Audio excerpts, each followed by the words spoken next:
আসসালামু আলাইকুম রহমতুল্লাহ।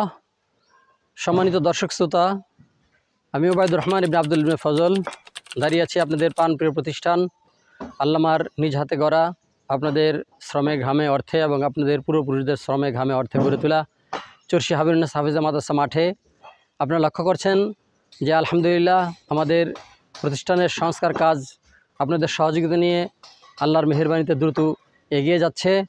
ইতিমধ্যে আপনারা যে বিপুল পরিমাণ উৎসাহ উদ্দীপনা নিয়ে অংশগ্রহণ করেছেন তার ফলশ্রুতি আপনারা লক্ষ্য করছেন।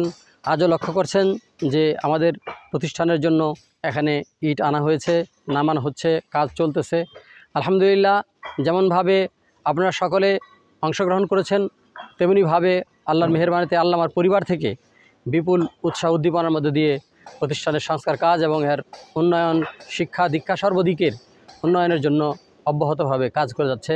আজকে যা দেখতে পাচ্ছেন আল্লামার দ্বিতীয় মেয়ে নাসিমা আলম, যিনি বর্তমানে সৌদি আরবে অবস্থান করছেন, তিনি 50,000 টাকার ইট দান করেছেন।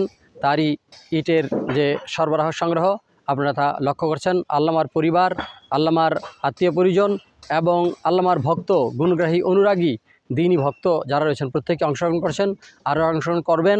আপনাদের কাছে আমরা বিশেষভাবে আবেদন জানাচ্ছি, কেননা আমরা যে টাইম লাইন স্থির করেছি যে সেপ্টেম্বরের মধ্যেই আমাদের কাজ শেষ করে ভর্তি ব্যবস্থাপনা, বোর্ডিংয়ের ব্যবস্থাপনা এবং শিক্ষক নিয়োগ সব দিক থেকে পরিপূর্ণরূপে গড়ে তোলা এবং পূর্ণরূপে স্টার্ট করা যে বিষয়টি, সেটার কার্যক্রম আমরা এগিয়ে নেওয়ার চেষ্টা করছি। সুতরাং টাইম লাইনের মধ্যে আমাদের থাকার জন্য চেষ্টা করতে হবে। আপনারা কাজটি প্রত্যক্ষ করেন। আজকে আপডেট আপনাদেরকে দিচ্ছি যে এখানে আমাদের যেমন চালের কাজ আপনারা লক্ষ্য করছেন যে ইতিমধ্যে চাল সম্পন্ন হয়েছে।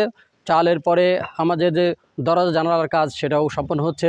চালের ক্ষেত্রে আপনারা জানেন যে এখানে আমাদের এক ভাই যিনি আমেরিকাতে অবস্থান করছেন, ফরহাদ ভাই, তিনি আমাদেরকে চালের টিনগুলো এই প্রতিষ্ঠানের জন্য দান করেছেন। এমনিভাবে আমার বড় দুলা ভাই, আমাদের সম্মানিত সভাপতি সাহেব, তিনি এই দরজা জানালাগুলো এগুলোর ব্যবস্থা করে দিয়েছেন। ইতিমধ্যে আপনারা লক্ষ্য করছেন যে দরজা জানালার সেটিংয়ের কাজ চলতেছে।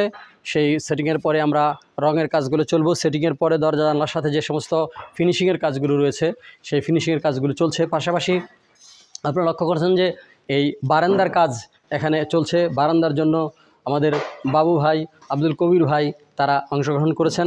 আপনারা সেই কাজগুলো লক্ষ্য করছেন। ইতিমধ্যে আপনারা লক্ষ্য করছেন যে আমাদের সিলিং এখন পর্যন্ত আমরা করতে পারিনি। এই সিলিংয়ের কাজ আমাদের করতে হবে। এখানে বিদ্যুৎ ব্যবস্থাপনার জন্য আমাদেরকে ওয়ারিংয়ের কাজ করতে হবে, বিদ্যুতের ফ্যানের লাইটের ব্যবস্থা করতে হবে ইত্যাদির কাজগুলো আমাদের এখনও বাকি পড়ে রয়েছে, যেটা অনিবার্যভাবে অতি দ্রুত এই কাজগুলো